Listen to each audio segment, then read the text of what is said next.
pengamat ekonomi Sumatera Selatan menilai pemangkasan dana bagi hasil dari pemerintah pusat pada tahun 2026 akan berdampak pada menurunnya perekonomian Sumatera Selatan.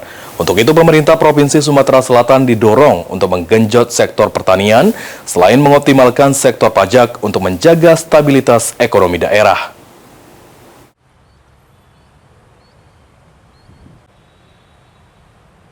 Menurunnya DBH dari pemerintah pusat menjadi tantangan baru bagi pemerintah Provinsi Sumatera Selatan. Pemangkasan anggaran tersebut berdampak pada perlambatan sejumlah program pembangunan.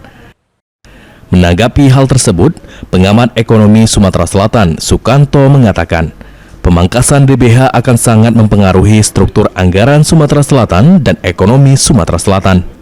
Pemerintah Provinsi Sumatera Selatan harus melakukan diversifikasi ekonomi dengan memperkuat sektor basis daerah seperti sektor pertanian dan industri pengolahan sebagai upaya menstimulasi perekonomian daerah.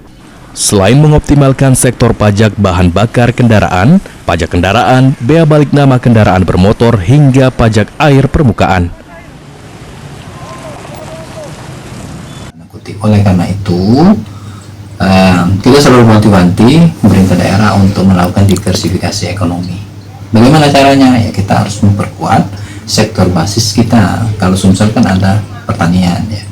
Kemudian ada industri pengolahan. Itu yang harus kita dorong untuk bisa menstimulus perekonomian, tapi tidak dalam jangka waktu pendek. Yang tercepat memang kita harus mengutak-atik dari sumber penerimaan PAD. Apa itu? Ya, tanda pajak, ada distribusi. Ditambahkan Sukanto, pemangkasan DBH juga akan berakibat kepada terlambatnya proyek-proyek strategis daerah maupun nasional di Sumatera Selatan. Tahun 2026, pemerintah mengalokasikan DBH Sumatera Selatan sebesar 3,6 triliun rupiah. Angka ini turun hingga 72% dari 12,8 triliun rupiah di tahun 2025.